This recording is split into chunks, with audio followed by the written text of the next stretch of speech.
Hi guys! Maga nga pala akong umuwi dahil mag-i-impacte ako at pinalayas ako ng aking asawa, Charis.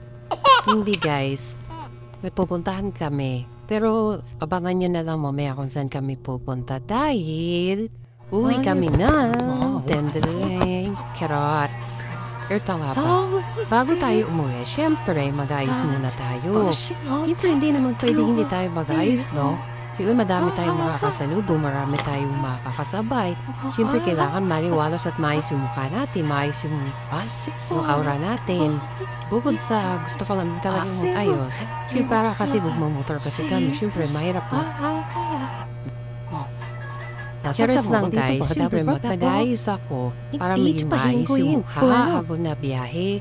Siyempre babiyahe tayo. Eto, tapos haggard na ang yung mukha natin. Tapos ulitan ko sa ka. Baka may sabi ng mama ko na anong ginawa ko sa mukha ko habang tabiyahe kami, diba? Di mo lang inayos, Charis lang.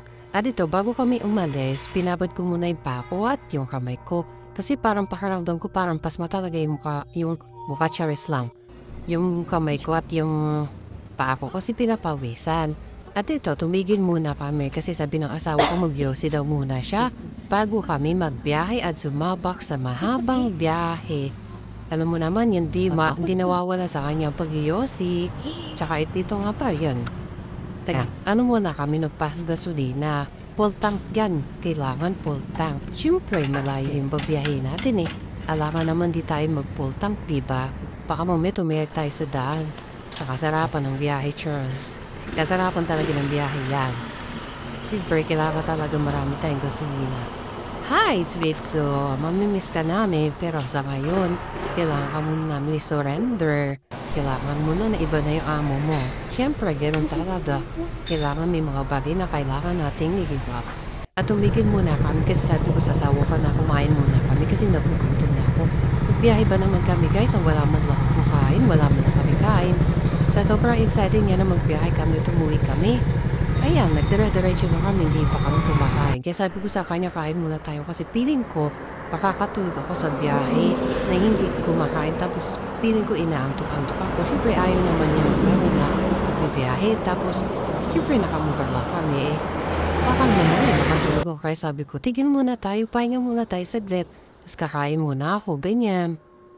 At tumigil ulit kami, nagbiyahe ulit kami, tumigil ulit kami. Ay, yung pagtigil ko, sabi ko sa asawa ko, babe, parang mayroong apoy-apoy doon. Sabi niya, anong apoy? Sabi niya, tingnan mo parang may mga doon eh, yung parang akala ko may nasusunog o may titikman na natin. Bibingka. Nagtitinda daw yung bibingka. Bibingka daw hindi titinda din. Kaya sabi ko sa kanya, bili ka nga doon, dali. Bili ka doon kahit mga 3 ganyan. Tapos nagulat ako, bumili siya at ang dami niyang binili. Kasi sabi ko sa kanya, tigil kami, banda dun sa may papunta na sa amin. Tapos bibili kami ng tinapay, pampasalubo kay Papa. Tsaka sa akin na mamaya. Kasi every time na uwi kami ng Quezon, minsan ni Papa naghanap ng tinapay eh. Well, may dala ka bang tinapay yun? Ganyan. Siyempre, naisip ko habang magbibiyahe, sabi ko, uwi tayo, tapos masabigyo tayo ng tinapay doon. So, ang iniisip ng asawa ko, bumili na lang siya, dinamihan niya na lang yung bibingka. Dinamihan niya yung bibingka, kaya yun na lang tayo pasalubong. Tapos sabi ko sa kanya, sabi niya, dami. Sabi niya, ito na lang po sa lubong mo para maiba naman. Di na yung tinapay, bibingka na lang. Sabi ko, sige, kakain ka ba? Sabi niya, hindi, para saan yung tayo dito sa 7-Eleven. Bandang chow na kami, tumitil kami niyan. Tumigil kami kasi sabi niya magkakape daw muna siya kasi medyo naantok-antok na siya. Tsaka hindi naman sa inaantok, yung bang pagod, siyempre pampantanggal ng pagod. Kaya sabi ko, sige tigil muna tayo sa 7-Eleven, magkape tayo, kakain din ako doon. Tapos nagpicture pa nga kami. Tapos sabi ko pa doon sa asawa ko na, ang tagal ko na itong dinadaanan. Last trip na ata natin ito magmumotor, sana makapagpapicture mo lang tayo dito banda rito sa Red Horse na yan. Kaya sabi niya, okay sige, picture tayo, di nagpicture kami. Ayan, nagpicture na kami. Tapos sabi niya, sige, post ka na, ganyan. Tapos, ayan, pinakaganda lang yung biyahe namin. Kasi nga, nag-focus na ako sa pagbiyahe-biyahe namin. Kaya, nakarating na kami ng Quezon, touchdown, Quezon. Tapos, nakapaglaro muna ako sa pamangkin ko. Yung asawa ko humuhuli dyan ng manok kasi sabi ng papa ko, hulihin tayo yung manok kasi nga para daw maiulam. Di, yun yung asawa ko. Si pamangkin ko naman dyan, nakikipag-ano ni siya, support dun sa daddy niya.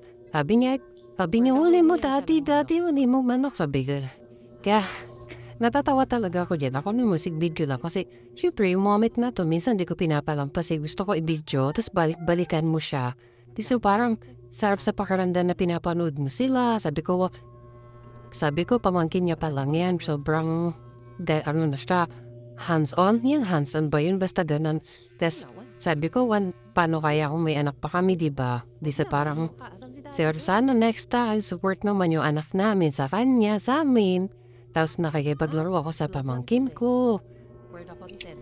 Sana, sabi ko nga, naisip ko minsan, sana no, next time, kalaro ko naman yung anak namin. Pero kung wala pa talaga at hindi pa ibigay, okay lang. Pero sana, next time, bigay naman siya.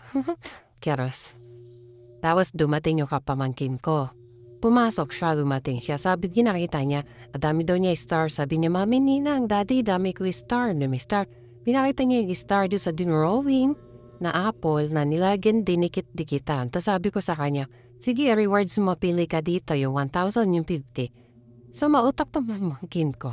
Ang gusto niya piliin yung 1,000. So inuuto ko siya, sabi ko sa kanya, fake yan. Ito piliin mo kasi fake yan, hindi yan nabibili, ganyan. Tapos sabi niya, hindi mo talaga mautakan kasi alam niya talaga yung 1,000, guys. Alam mo talaga, sabi niya talaga, ito mo gusto ko. Sabi ko, fake na yan, di mo yung mabibili. Diba dati, sabi ko sa kanya. Tapos, ito namang si Mason, support din. Tapos niya po rin yung 50, pero ayaw niya. Tapos, ayaw niyang bitawan yung 1,000, kinukuha ko. Sabi ko, fake nga yan, hindi mo yan mabibili doon. Pero ang totoo, mabibili naman talaga. Ayaw na ibigay kasi nga. Bayad yun sa akin ni mama doon sa mga hinulog na damit, guys. Kasi syempre, kailangan ko ng pera. Kailangan natin muna kumita ng pera. Sabi ko, yung 15 sa'yo.